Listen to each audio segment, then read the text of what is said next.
This recording will be available on YouTube tomorrow. You just put in Macomb Solel Lakeside, or you can email me. With no further ado, I'm going to introduce Wendy, and she can unmute. Thank you, Vanessa. I am so honored to introduce my dear friend Andres Tapia tonight. I would call him an old friend, but I realize that is not politically correct. So all kidding aside, Andres is here in his capacity as a senior client partner and global diversity and inclusion strategist at the management consulting firm Korn Ferry. Andres has over 25 years of experience consulting in the diversity, equity, inclusion, and organizational development space. In addition, he serves as a Highland Park City Council member. Tonight, I am thrilled to hear him explore what does and does not work in organizations becoming more diverse, equitable, and inclusive, and how diversity is a lot closer to us than we realize. So with that, Andres, the floor is all yours. Good. Well, thank you, Wendy. And thank you, Linda. We've been wanting to do this actually for half a year. And I'm thrilled to be here with everybody. And I just want to confirm that Vanessa, can they see my screen? Yes. Great. Okay. And so just one caveat, in life, we wear various hats, and I am a proud city council member of Highland Park and love serving the community in so many different ways. And it's a privilege to serve the community. But tonight, I'm not here as city council a member. I'm here as a managing consultant, a senior partner at Korn Ferry. So that's the capacity in which I will be sharing with you today. I titled this Diversity Next Door, and you'll see why as I go deeper. Stopping racism, nurturing belonging, achieving equity. And, I operate in many different spaces, corporate, nonprofit, entertainment, also religious organizations. And so, and I love, one of the things about being a consultant is that I really love and enjoy being in different spaces and contextualizing this work of diversity, equity, and inclusion to the environment in which I'm in. So everything is relevant. It just needs to be applied in some ways different, but in other places it works the same no matter what the context is. So, and speaking of context, I'm going to talk about the big context in which we're in. And there's a lot going on. And I'm going to kind of start real big, and then we'll bring it back down to Macomb, Solel, Lakeside, and what are the implications of what I'm going to share with you. So let's start with the pandemic. We know it's upended our lives and the world and politics and economics in so many ways. And how do we understand so much of the turmoil going on? And what does it have to do with the pandemic? The World Economic Forum looked at 57 pandemics over a 700-year period, from the Black Death in the 14th century, the Spanish flu outbreak in 1918, and 100 years later, we hit our own major global outbreak. And what they found in that 700-year period, that 93% of these viral outbreaks were linked to revolts that happened in the wake of or in the midst of the pandemic. And here we are 100 years later, and are we any different from our ancestors? We had George Floyd's murder just 6 weeks after shutdown. Now, innocent Black men have been killed by police, for a long time. We can even say, by law enforcement for 400 plus years. But there was something qualitatively different about the response that we all experienced in that spring of 2020.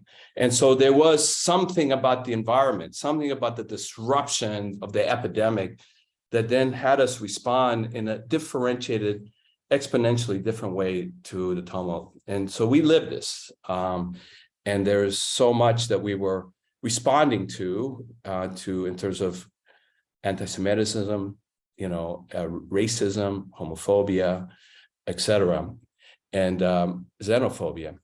And there's always a backlash. And I would say this is not a coincidence either, because we witnessed it also as well. And that is, that when things move forward in one way, there is a backlash in another. And so, and again, this was not only a backlash, But why this unprecedented coup attempt?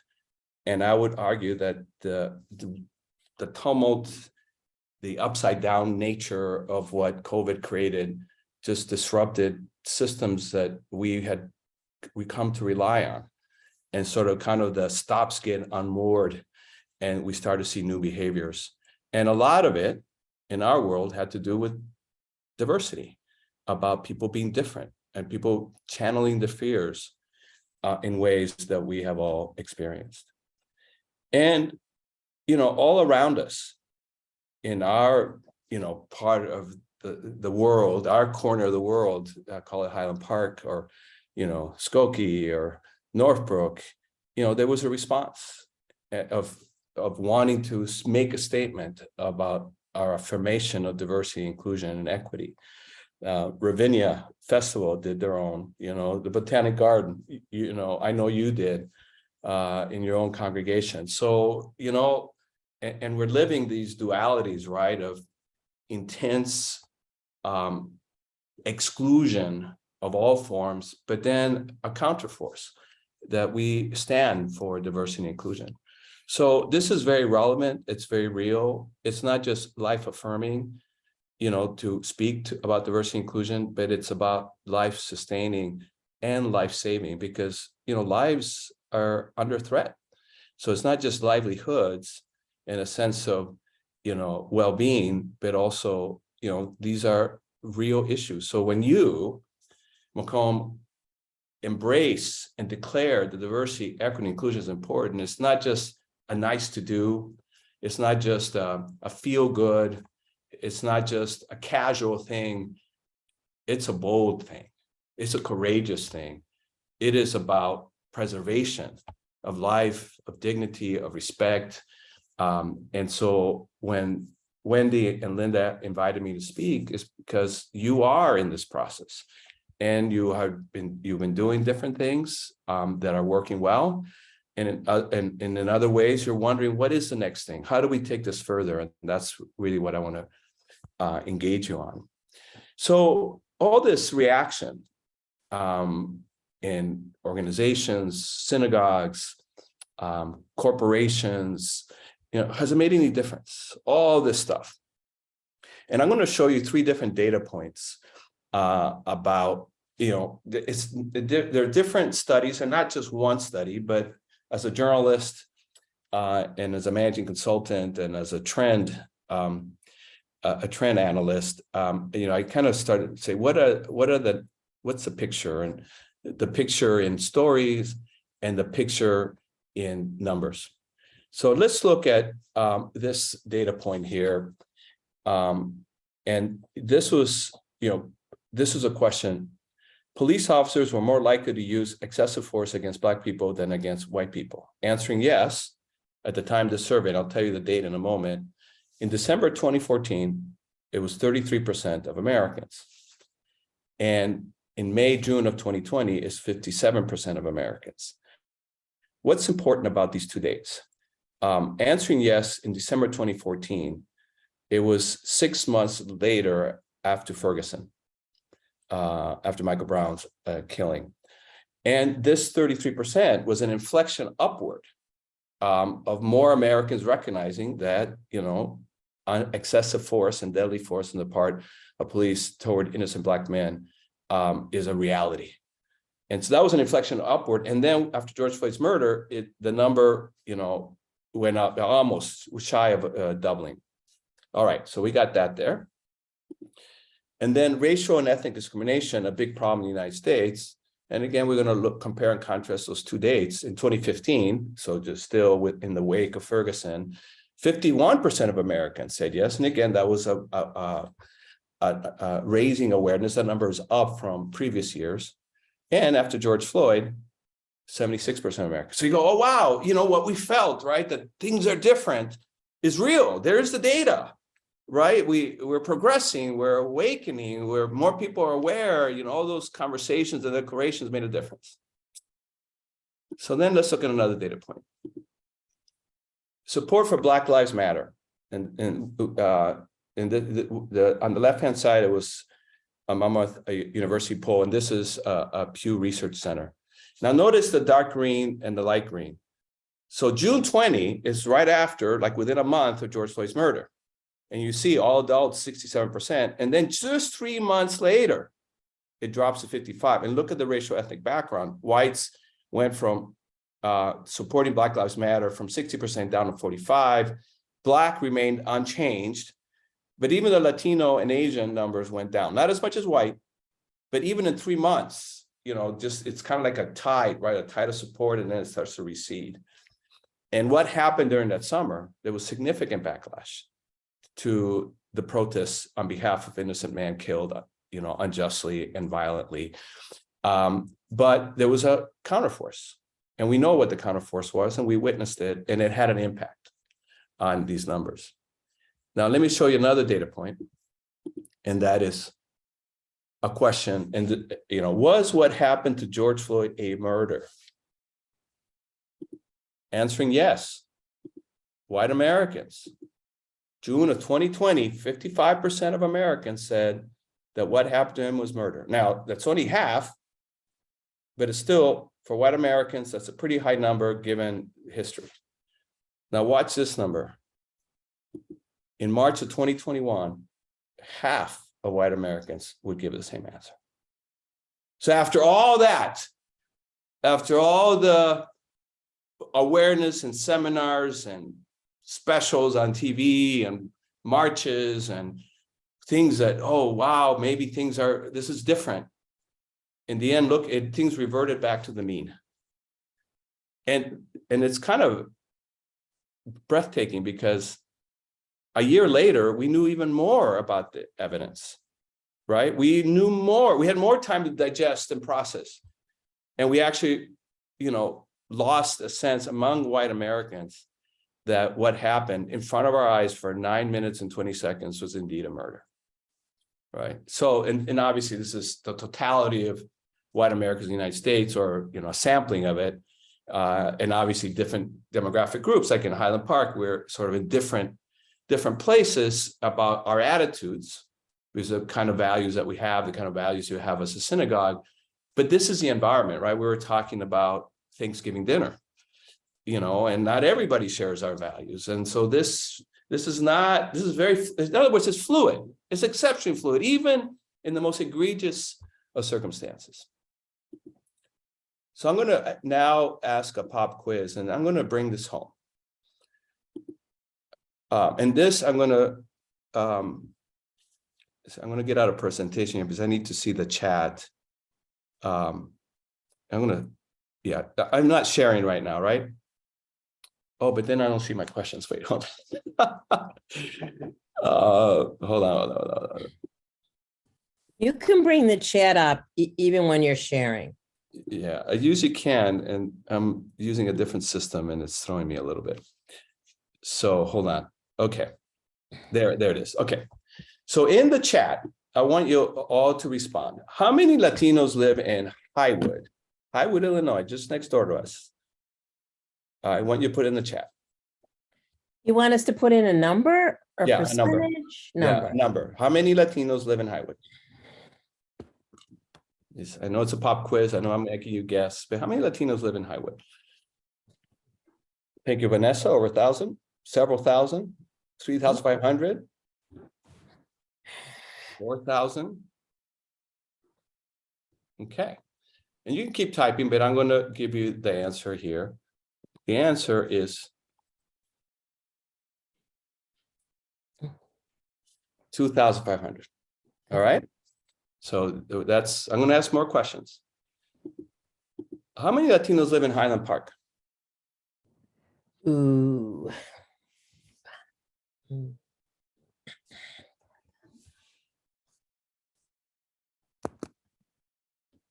How many Latinos live in Highland Park? We got 3,500, 750, probably close to the same figure. 5,300. We're all over the place, right? And that's fine. But this is, I'm going to give you the answer. I'm going to show it to you. There's more Latinos living in Highland Park than there are in Highwood. We're going to keep going. What percentage of a combination of Highland Park and Highwood residents are Latino? So when you put all our communities together, both communities, what percentage of the total population are Latino when you put Highland Park and Highwood together? Percentages.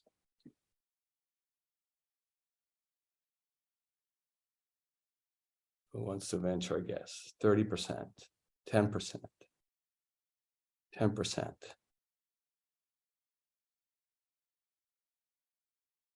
15%. All right, so I'm going to give you two numbers. One is a fact for sure. There's at least based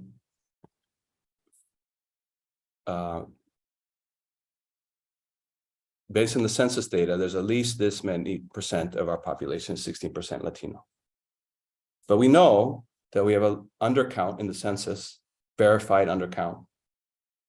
And it's a combination of people who are undocumented who are afraid, or people that just didn't get around to it, or there was an underservice of the community. So our best calculations that the Latino population percentage-wise for combination Highland Park and Highwood is 18 to 20%. All right, we'll keep going.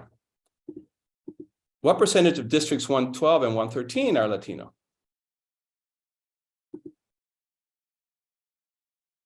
So districts 112 are grade school and our high school together. And obviously we know that that's bringing in students from Highland Park and Highwood.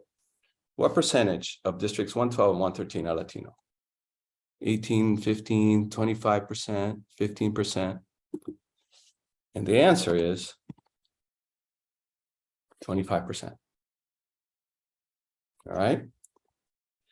And I don't have these statistics yet, but I'm working on getting them. And that is the percentage of the workforce of the city of Highland Park. What percentage is Latino? And if you look at the restaurants, the landscapers, you know, and also the restaurant owners, there's several restaurant owners and shopkeepers that are Latino. And I don't have that number, but I just want you to, as we painted a picture of the community that we live in, or, you know, I know some of you come from outside Highland Park as well, but just give you a flavor, you know, the community in which Macomb sits, you know, our workforce is very Latino, our school is very Latino, our residents are very Latino. Now, for a painful statistic, what percentage of those injured in the Highland Park shooting are Latino? Now, we know that 2 out of the 7 were Latino, 5 were Jewish, 2 were Latino. But of those injured, and there were about 60, 70 people injured by shrapnel and bullets and had to be tended to, you know, because it was serious. What percentage of the injured in Highland Park shooting are Latino? What percentage of the injured were Latino? 40, 30, 50%. And the answer is just shy of 40%.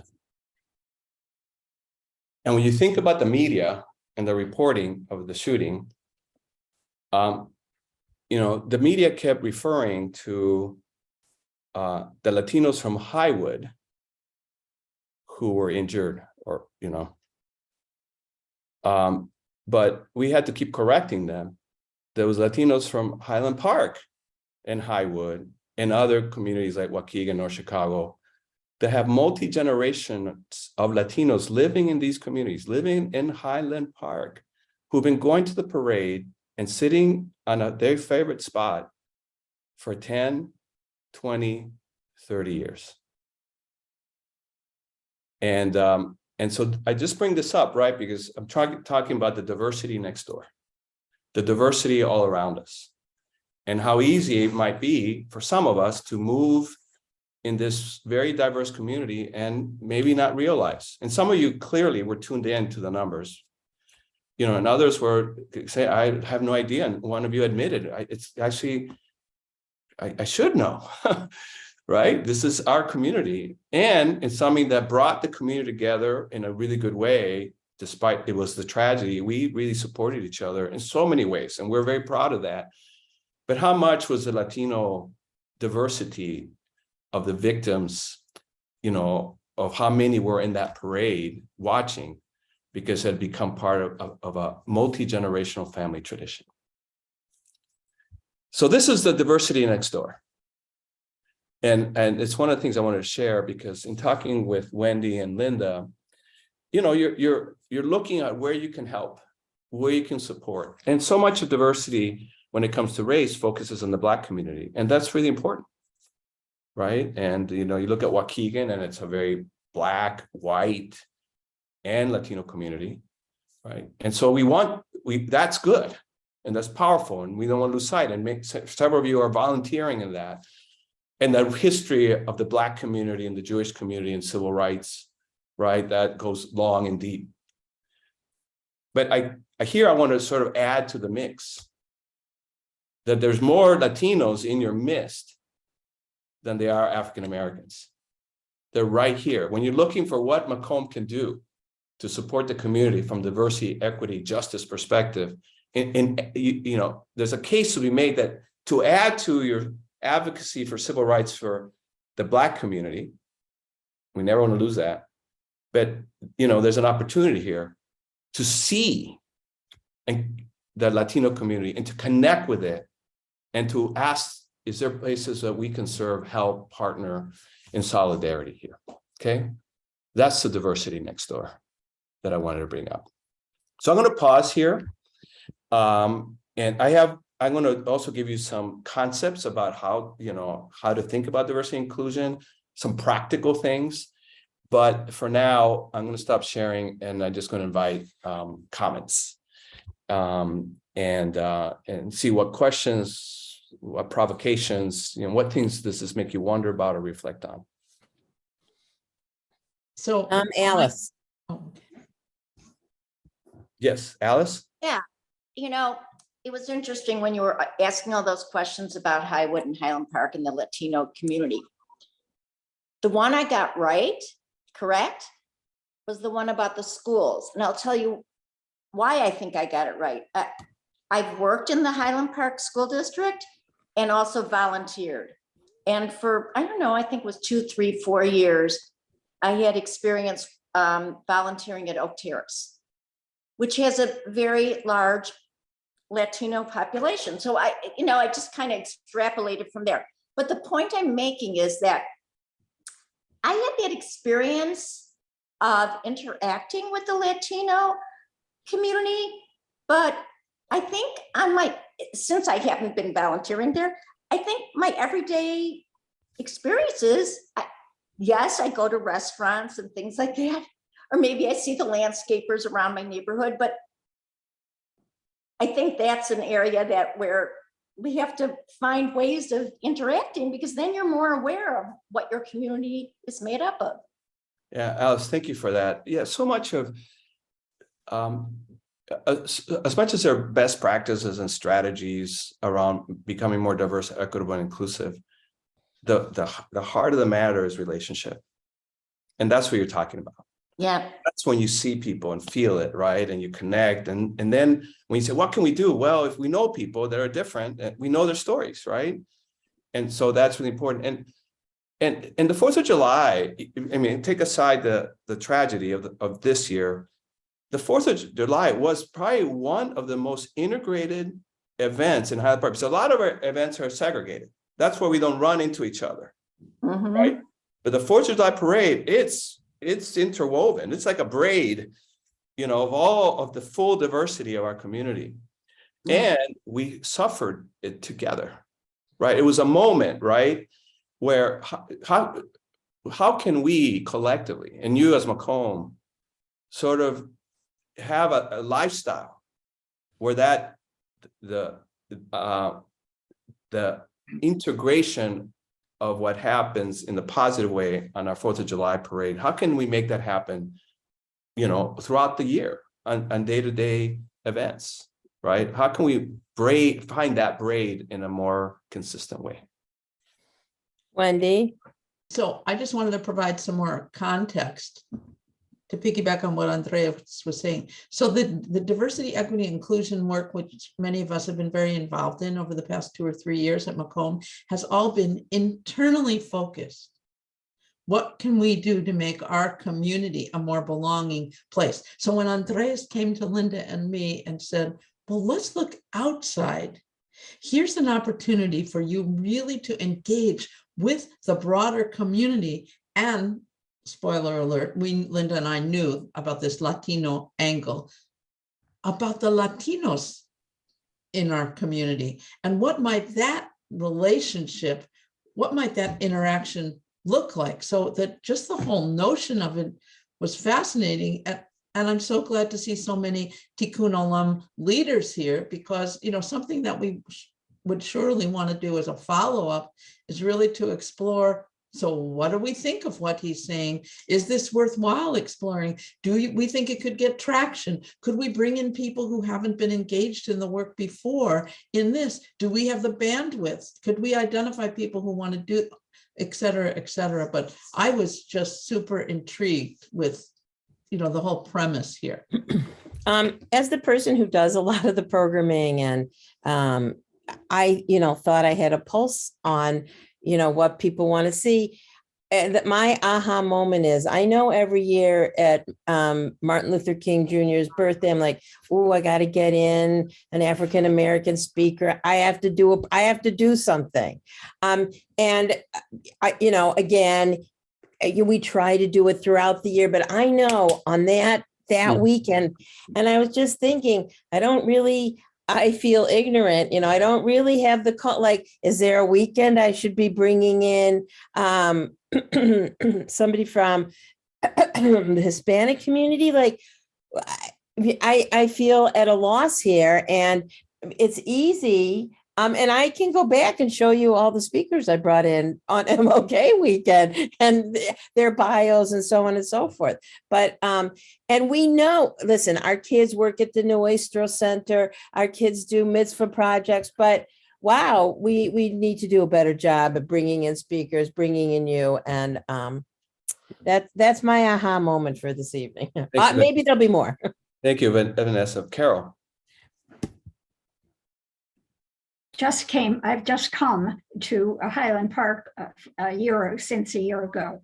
I grew up in Chicago and so on, but all my life I've been involved in civil rights, human rights, and it was all about people of color, not blacks and whites. And it was, I was involved in many interactive events. But what appears to me right away, and what in Detroit, when I lived there, the rabbi brought in other religious choruses and other activities directly to the and interacted reciprocally. And all of that with, as I say, with choruses. And the other question that should get raised is, do we go to their activities? Do we go there? Are we attending them? Do we show up because it's wonderful and exciting and fun, but also because it matters? You should do that. You should be there physically.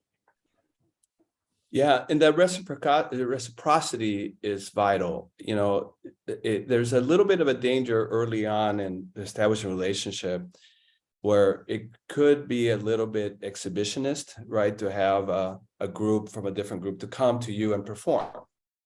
Not only right? that. And so. Not only that.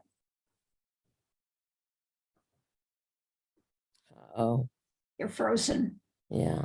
I think he's frozen. Yes. Yeah. Let's see. I don't know. Hello? Oh, you were frozen, but go ahead. Okay. You're So, unfrozen. Yeah, I was affirming Carol's inclination to say, you know, we invite, you know, in Detroit, we invited them, but are we going there? And her point about reciprocity is key. Without reciprocity, then it becomes almost like an exhibition, right? A curiosity. But if it's a relationship between two congregations, let's say a Catholic congregation, Latino and Macomb, and you develop relationship among congregants and leaders, and then you do that cultural exchange, singing, food, whatever, then that's authentic, right? That's the real thing. So your point is really powerful. Thank you. Yeah. Yes. Meta? It's pronounced Meta. Meta. Yeah, it's okay. You're not the only one. And everybody else is going to roll their eyes but we have a built-in way to begin this.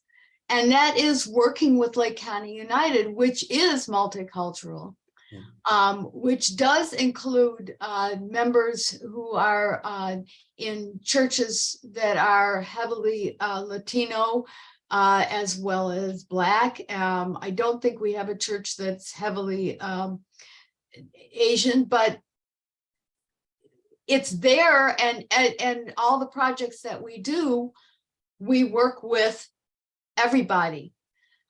Sharon can attest that when it was Solel, before it was Macomb, when we were looking at aging with dignity, we were able to bring in member churches from all over the county and work with them. So if you're interested in this, you've got a possibility and a probability because we are already members. That's great. Thank you. Great commentary. And I'm going to do part 2 now. But just to keep seeding ideas, and there's already really good ideas here. There are events like Hispanic Heritage Month from September 15th to October 15th. So when you think about the calendar, right, or you have Asian American Pacific Islander Month, in May, right, and you have Gay Pride Month. Okay, so now if that's when Hispanic month is, we're a little busy in September.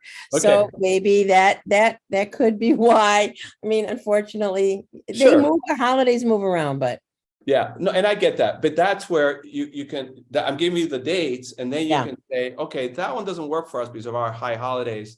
But going back to, there's other times of the year you can do stuff, right? And you can do deliberate, and even Martin Luther King, when I was Chief Diversity Officer at Hewitt Associates, we wanted to make Martin Luther King Day really inclusive. And obviously he's an icon in the Black community, but he's really an American hero. And so much of what he did set the stage for civil rights for Latinos and Asians, right? And, the gay community, right? They found inspiration in his rhetoric and in his work. And so even Martin Luther King can be a broader celebration of all forms of diversity as well. So I just wanted to give you food for thought. All right. So let me get a little bit more practical with you. These are the concepts, the big picture. And I call this organizing our thinking. And so I'm just going to give you some definitions that you may or may not find helpful, but and you may already have your definitions that you're happy with because you worked it out as your committee or your diversity group. But these, for strategic setting reasons, I want to offer these as food for thought. What is diversity? What is inclusion? We've been throwing those words around, but how do we think about it, right?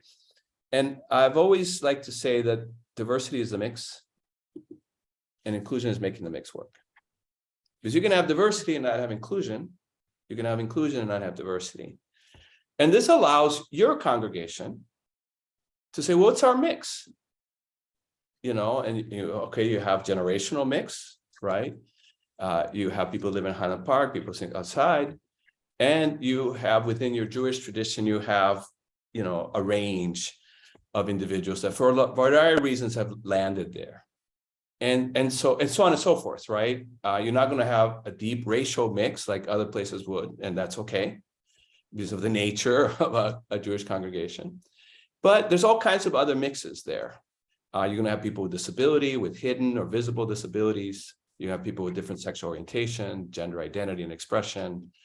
And I'm not going to unpack that with you now, and you may have already done it, but that's a good way to expand the conversation. What's our mix here? Macomb, and who are we overlooking? And then asking the question, and how well is that mix working here? And that's the inclusion conversation. And then you can then develop interventions, programs, insights, conversations along that line. The other concept that I want to introduce you to is that inclusion is both behavioral and structural. So behavior is the one that we intuitively understand. It's like, do I have unconscious bias? And actually I do, we all have it. Do I have privilege? And in fact, we all do in some way or another. In certain circles, in one way or another, we each have privilege. And some people have a lot of privilege, some less, but we all have privilege in one way or another. And then how can I be an ally? And how can I use my privilege to be an ally for those that I want to be inclusive of? And so that's the behavior. And that's great. And a lot of training on unconscious bias is about behavior inclusion. But that's not enough. We have to look at structural inclusion. And structural inclusion is really about the procedures, processes, the way we do our meetings, the way we do our agendas, the way we do our planning, the kind of food that we bring. There's these structural things. Some of it is tradition, and of course, tradition is honored, respected.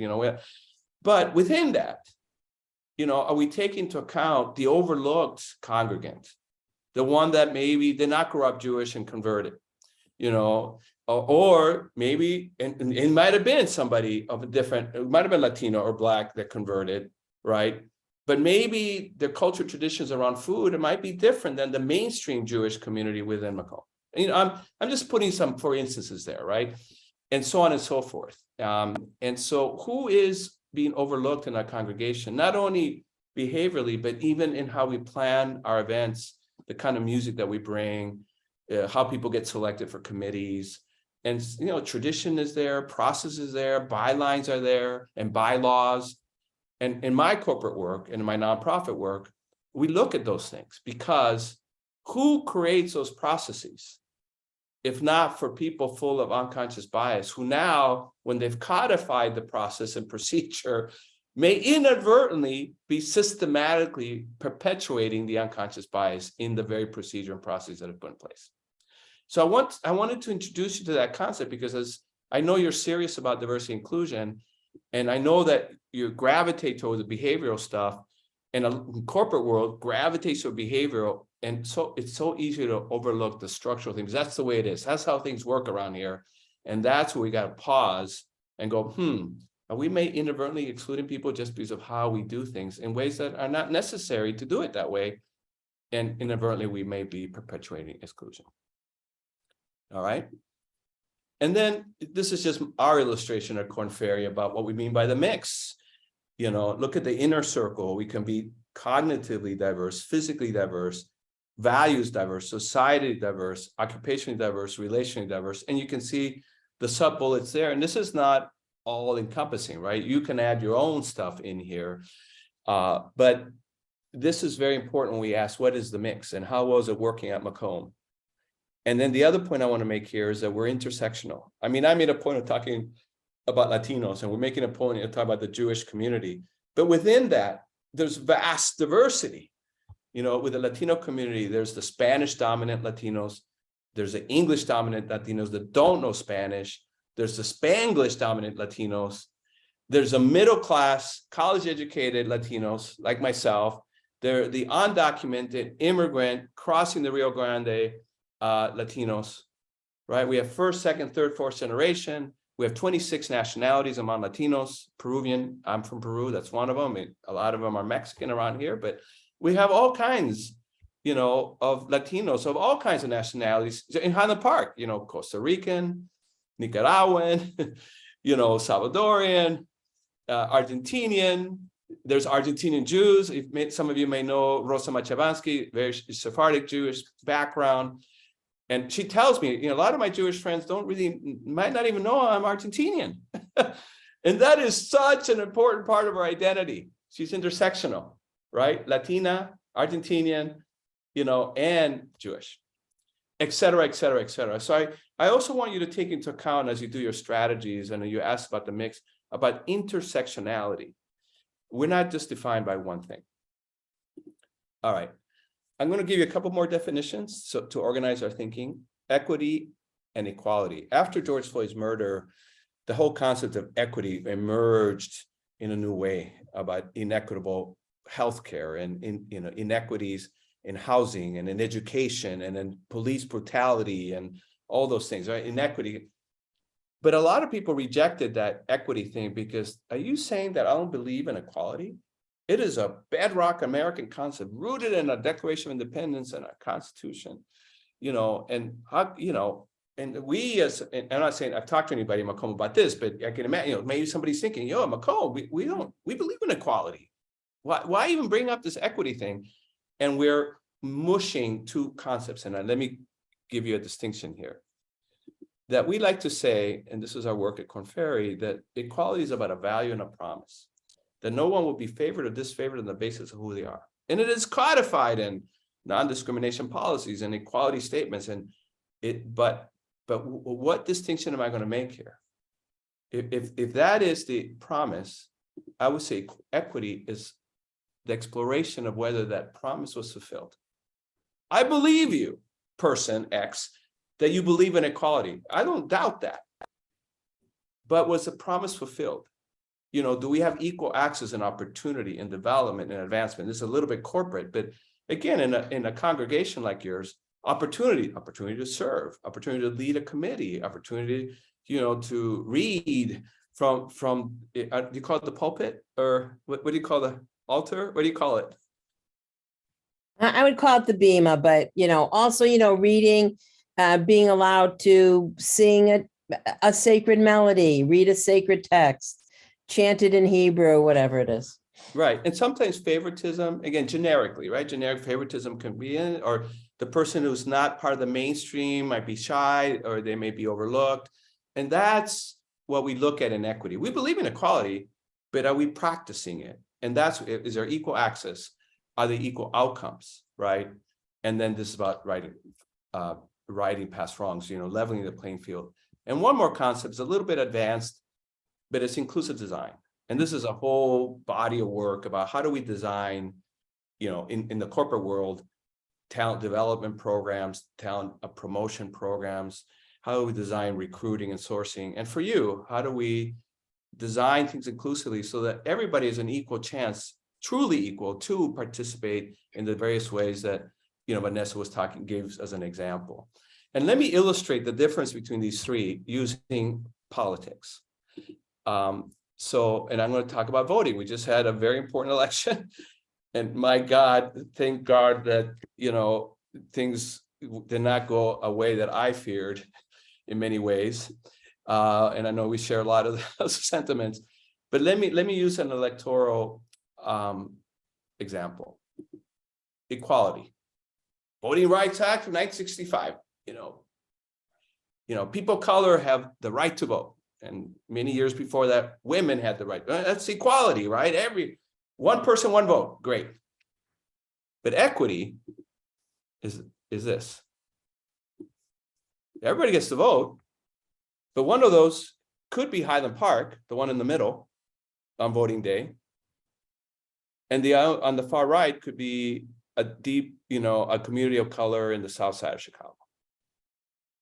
Right? It's inequitable. We spend 10 minutes in line and vote, and others can be, like in parts of the South, in voting for 8 hours. That's inequity. And look at this: eligible voters unable to vote due to voter suppression. This is 2016. 47% of Hispanic voters, 42% of Black voters, and 29% of white voters. And voter suppression and all its permutations, like the picture on the far right, that they say I can't afford 8 hours, or they just get kicked off the voter rolls, etc. And inclusive design then is this. Mail-in voting, drop boxes, 24/7 voting, right? Round the clock, etc. Right?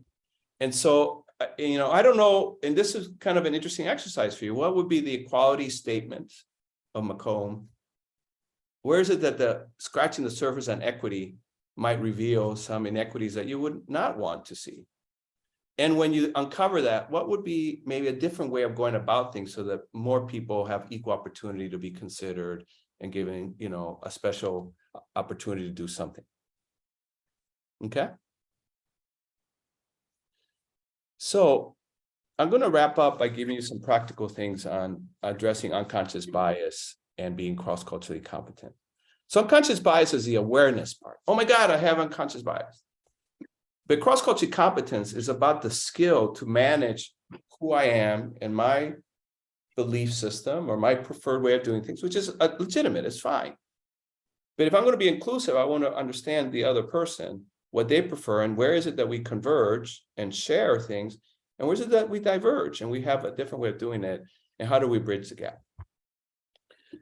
So some of the inclinations that are necessary in the world of leadership development, these are called traits, and they are more inner work: openness to diversity, curiosity, empathy, situational self-awareness. Yeah, this is kind of the work that as you go through training and stuff, these are the kinds of things that we have distilled as really key to be able to address unconscious bias and be cross-culturally competent. And the skills, or for those that work in professional environments, the competencies are valuing differences, instilling trust, collaboration, courage, and situation adaptability. I don't have time to unpack all of these, but let me just illustrate the nuances here with the first bullet on each of the boxes. When we assess leaders on inclusive leadership, some of them show up really high on valuing differences, but very low on openness to differences. How could that be? Well, it turns out the valuing differences is almost performative. Like it's the CEO or the executive that says, I believe in diversity. The world is diverse. We got to sell products and services to a diverse consumer base. We have to have talent from all walks of life, and they're sincere about it. They value it. But once the mix is in the door, they do not show openness to difference. The different person starts to suggest a different idea. The different person starts to challenge the status quo because they're different. And then they're told by the majority, well, we don't do it that way here, or you don't understand, or, you got to get with the program. So they like the idea of valuing the reality different, but they're not ready for the work of diversity, that you have to be open to different ways of doing things. And then curiosity becomes a linchpin to that, which maybe for another conversation, we can unpack curiosity, because that is the mother lode of inclusion, is ability to be curious about people's difference, when we're very afraid many times to lean into that curiosity because we're afraid of being inappropriate, or I might say the wrong thing. But I want you to circle that in your mind's eye. Curiosity is the linchpin. Okay, so I'll leave you with that for now. And I'm going to do a little fun exercise with you. So in the chat, tell me, you look at the square. There's two squares, one with the letter A and one with the letter B. Tell me in the chat if those squares are the same color or a different color. So you can just say same or different. Just type same or different. Different. Okay, but go ahead and put it in the chat. But I heard some voices. Different or same color. So there's several people agreeing with you. Different. Okay, different. Now, let me remove some information from this image, okay? Watch. Whoops, hold on. Oh, that's okay, yeah. Oh, I'm sorry. My PowerPoint is acting up on me. Oh, I'm leaving you suspense. Oh, shoot. Oh, there we go. Okay. Okay, but let me go back, okay? Watch square A and square B. Anybody want to change their answer? You want me to go back? Ready? You say it's different. It's different. Now it's the same. What's going on? What's going on here? Right? Go back. See, they're different. I remove information in the same color. Now they're the same. What might be influencing what's tricking our mind's eye? And now you can say this verbally. You can just speak up. What's tricking our mind's eye? Fences between limits. Yeah. What else? Patterns. Comparison between the squares you mentioned and other squares. Yeah, right. There's a lot going on here, right? There's the shadow cast by that cylinder. There's a contrast. There's an expectation of patterns, right, etc. And so here's the principle I want you to think about when it comes to unconscious bias and cross-cultural competence. Sometimes we have to remove extra information to see what's going on. So I'll just give you a corporate example. There's been studies done of resumes that are identical. Everything is identical. Every comma, every period, the school, the job, the competencies, the achievements. And the only thing that's different is the name on the resume. And the resume in this case was, something that was more white, Anglo-Saxon, Protestant sounding name versus names that would be not white, Anglo-Saxon, Protestant, like more traditionally Jewish names, or names that might be more Latino or more traditionally Black. And they had 50% less likelihood for passing the first screening.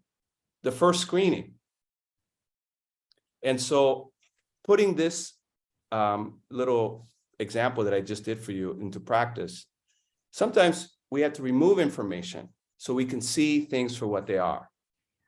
And many companies now are doing what's called blind resumes, and they're dropping the name, at least on the first pass, when they're screening thousands of resumes, so that does not become an influential factor where people are saying they're just knocking people out unconsciously or even consciously. All right. So that's principle number one. When you're evaluating if something is inequitable, sometimes we're looking at too much information and it's covering up what's really going on. Like in this little example, we have to learn how to remove information. I'll give you another little exercise. In the chat, tell me, what do you see in this picture? You can describe it literally. You can give me a mood, an emotion. How will you describe what you see in this picture? It's an old bent over person. Yeah, what else? Thank you. What else do you see? Old man walking. What else? You can do chat or speak up, either way. Slow movement. Older man walking late in the day, right? And anybody want to venture a mood? What's the mood that this conveys? Somber. Thanks, Lynn. Serious, yes. Serious. All right, now, let me pull back the curtain. Melancholy. Wow. So let me give you the full picture.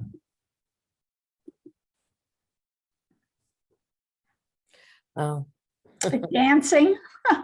With the saxophone, right? yeah, playing an instrument.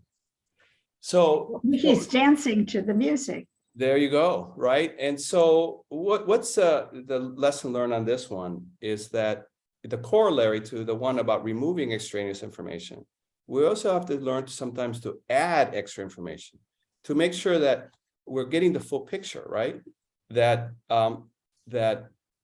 this is a partial picture. We don't know it. And, when you said melancholy, you said it with conviction, right? I would, right? Like it feels, yeah, that's what it is. And then we don't have the full picture. And that's when you work with more people that are more different from you, you're going to see a partial picture, but you don't know what's below the iceberg. You don't know their culture.